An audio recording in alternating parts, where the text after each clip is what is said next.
Hey. What's up, fool?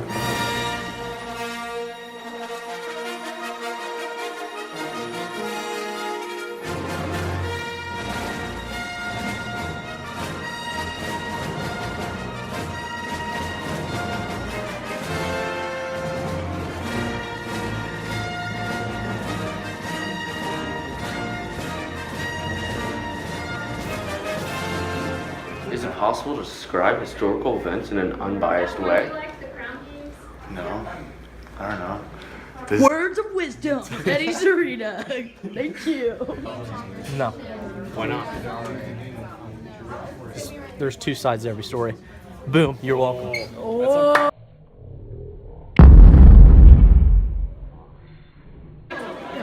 No.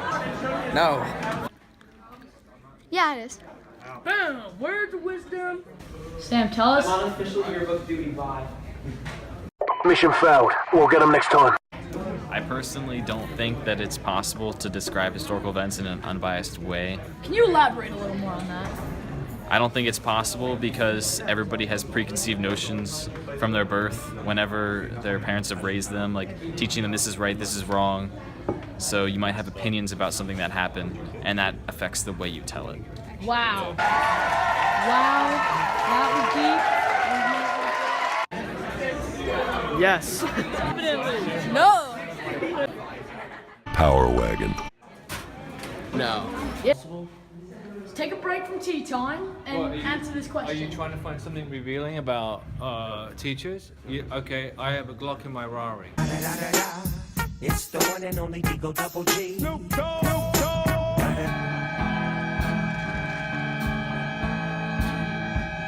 Alright, Dr. D, is it possible to describe historical events in an unbiased way? No, it isn't. Why not? It isn't. It depends, of course, on the definition of bias, but every culture develops its own cultural self. Every culture develops its own way of understanding reality. And we live in that culture.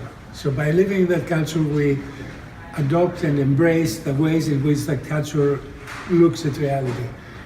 We cannot possibly look at Hitler's Germany as if we lived in Hitler's Germany, because we don't. We're not. We're not there, and we don't live in Hitler's Germany. Therefore, it is not possible to have a participant's viewpoint. You can also only have a viewpoint of someone who lives in another society, and that society has given us values and ideas as to how we should look at reality. For example, if you live in the United States, it's very likely that you are someone who believes in the democratic process.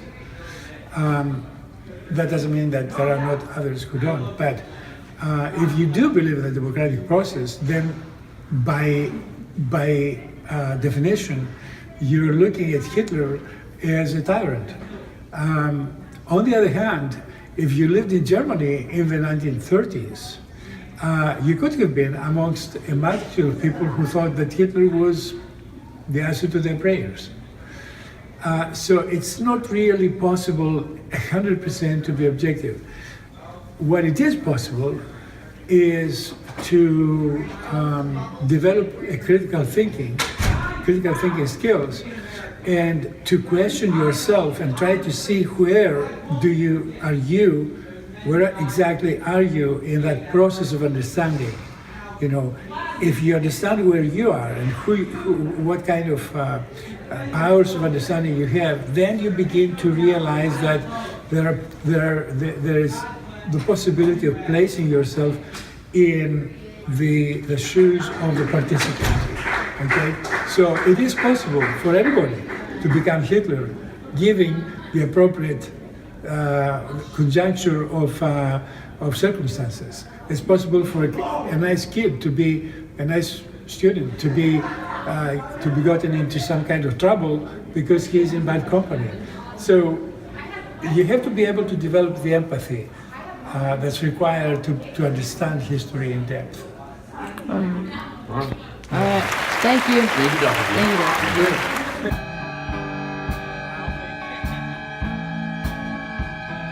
An historical event in unbiased way. Yes, it is.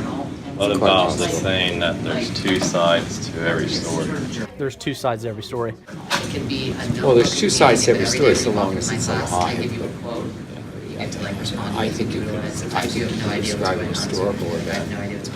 You could probably find someone to take the other side from you, the other side. But my feeling is, if you've researched, if you've done the work well enough, and you're describing it well enough, and you're the top of the field, anybody disagreeing with you, that's very nice, but they're plumb wrong. I am the one, the way your son don't need a gun to get respect. And you just have to do that occasionally. Just say, that's very nice, now get out of here. All right? I mean, if they wanted to tell you George Washington didn't really cross the Delaware River, that he crossed, I don't know, the Cascade River in Oregon, that's fine. He's entitled to have that. I'm not going to be biased against that. I'm just going to know he's a lunatic. Do you see that? Yeah. I believe you can. I believe you can indeed describe historical events. Not all. Some of them are still raging controversies. That's what religions are all about. The historical moments in religious teachings are always up for grabs by everybody. The difference between the historic and the historical. Yeah, but I think you can do, to the extent that you could describe anything in an unbiased way. You know, the square root of 25. There are ways to describe that. Yeah, right? So to the point that you hit actual fact, you're fine. When you color it a little bit, you know, if George Washington was wearing a Rolex when he crossed the Delaware, then we might want to take a look at how you're doing this. There you go. All right. Thank you, Mr. Walker.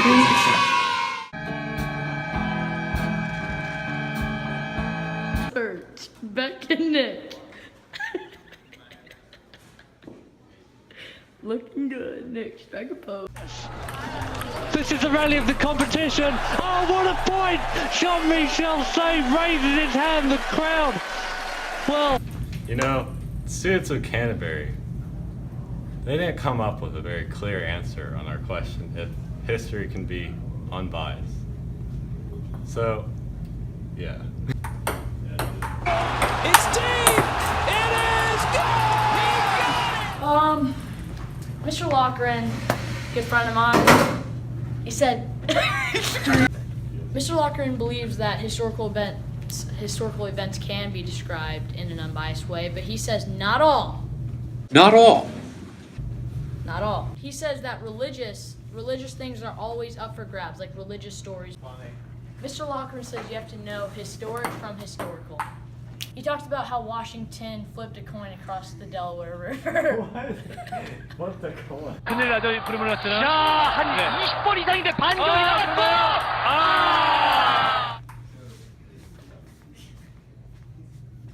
You know what, Dr. G, he made a couple good points about like the culture and how you're brought up. You know, when Dr. G made a couple good points about Hitler Germany. Say if we were raised in 1930, late 1930s, early 1940s Germany, I'm sure we would have a completely different view on World War II and the First World War. It's all about how you're brought up and what you're taught when you're younger, and that leads on to your life and what you believe. I'm out of here.